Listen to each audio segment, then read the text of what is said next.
semuanya, perkenalkan namaku Betari Skarlangit.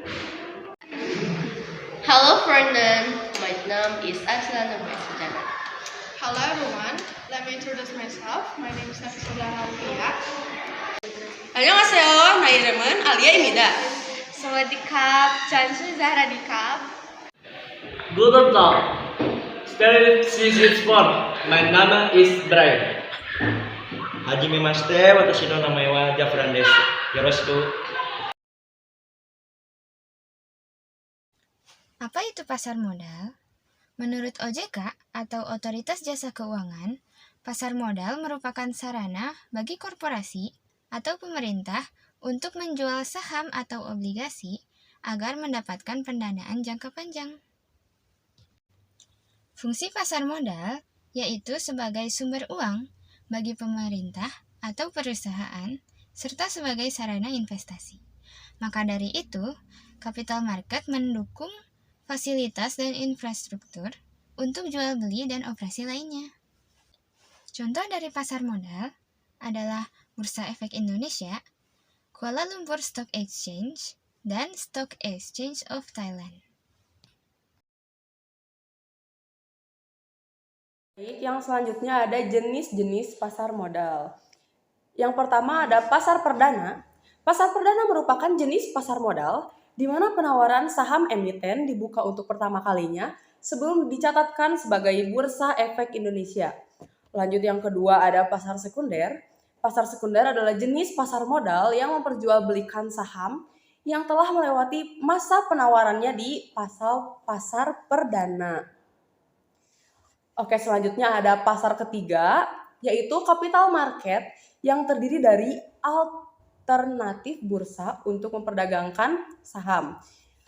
Selanjutnya ada pasar keempat, adalah jenis pasar modal yang terdiri dari perdagangan efek antara pemegang saham atau aktivitas transfer saham bernilai besar antara pemegang saham. Di sini saya akan menjelaskan ciri-ciri pasar modal yang diketahui secara umum. Yang pertama, produk yang diperjualbelikan itu berupa surat berharga. Yang kedua, berfokus pada pemenuhan kebutuhan pendanaan jangka panjang. Yang ketiga, nilai investasi bergantung pada ekspansi ekonomi. Dan yang keempat, capital market umumnya yang mengacu di daerah tertentu atau pada wilayah tertentu. Berikut adalah pelaku atau aktor utama dalam capital market atau lembaga penunjang yang secara langsung berpartisipasi dalam proses transaksi. Yang pertama yaitu emiten. Emiten adalah perusahaan yang menerbitkan saham atau obligasi tersebut. Yang kedua yaitu investor. Investor adalah pihak yang membeli atau menanamkan modal ke perusahaan tersebut yang memperdagangkan surat berharga. Yang ketiga yaitu penjamin emisi atau underwriter. Penjamin emisi atau disebut juga sebagai underwriter adalah lembaga keuangan yang menjamin penjualan saham atau obligasi dalam jangka waktu tertentu dan memiliki kemampuan untuk menerima uang tunai yang dicari oleh emiten. Yang keempat yaitu agen penjual. Agen penjual adalah pihak yang menjual efek perusahaan yang go public tanpa adanya kontrak dengan emiten. Dan yang terakhir adalah pialang atau broker.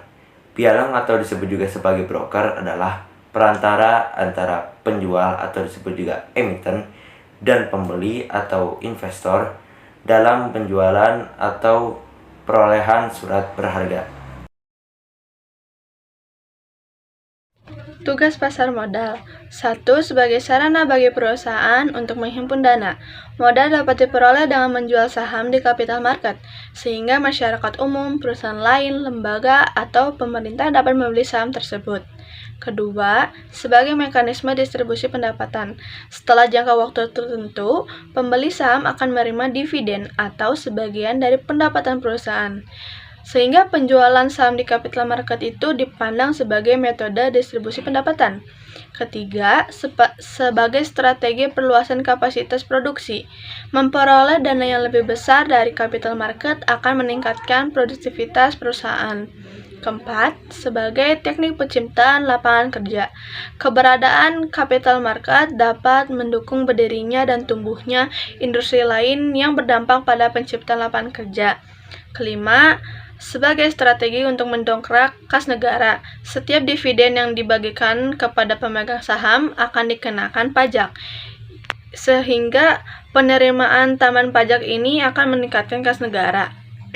Yang terakhir, sebagai indikator perekonomian bangsa.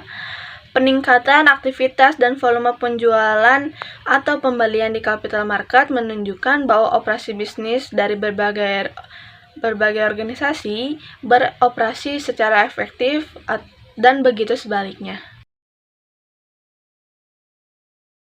Pasar modal disebut sebagai pasar saham, yaitu tempat di mana berbagai macam surat berharga diperjualbelikan setiap hari. Surat-surat berharga tersebut antara lain sebagai berikut. Yang pertama, saham. Kepemilikan suatu perusahaan dibuktikan melalui saham. Pemegang saham perusahaan berhak atas dividen atau bagi hasil. Yang kedua ada reksadana. Reksadana adalah instrumen investasi yang bertindak sebagai tempat pengumpulan dan pengelolaan dana investor. Dana tersebut selanjutnya dikelola oleh manajer investasi menjadi berbagai instrumen, termasuk pasar uang, saham, obligasi, dan lainnya. Lalu yang ketiga ada surat hutang atau obligasi. Surat utang dapat dipindahtangankan dan pemegangnya berhak memperoleh bunga serta melunasi hutangnya dalam jangka waktu tertentu.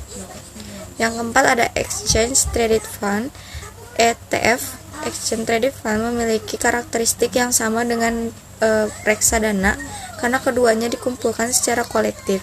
Meski demikian, ETF dapat dipertukarkan di bursa saham seperti halnya ekuitas. Lalu yang kelima ada derivatif. Surat berharga yang berbentuk derivatif ini disebut sebagai derivatif saham. Di pasar modal Indonesia terdapat dua bentuk derivatif, yaitu waran dan right. Tentunya pasar modal itu memiliki manfaat, teman-teman. Yang manfaatnya tertuju untuk para bagi investor dan juga emiten. Saya akan jelaskan dulu manfaat bagi investor. Yang pertama, menerima dividen dan bunga tetap atas obligasi yang dipegang. Yang kedua, dapat berinvestasi di beberapa perusahaan secara bersamaan untuk mengurangi risiko. Yang ketiga, memiliki hak suara dalam rapat umum pemegang saham RUPS tahunan. Yang terakhir, dapat mengubah alat investasi dengan mudah. Selanjutnya, ada manfaat pasar modal untuk emiten. Yang pertama, jumlah uang yang bisa dikumpulkan cukup besar. Yang kedua, tidak ada kovenan sehingga manajemen memiliki keluasan yang lebih besar dalam menangani dana perusahaan. Yang ketiga, di akhir pasar primer, dana bisa langsung diperoleh. Yang keempat, ketergantungan emiten pada bank akan semakin berkurang. Yang kelima, solvabilitas perusahaan semakin tinggi sehingga dapat meningkatkan reputasinya.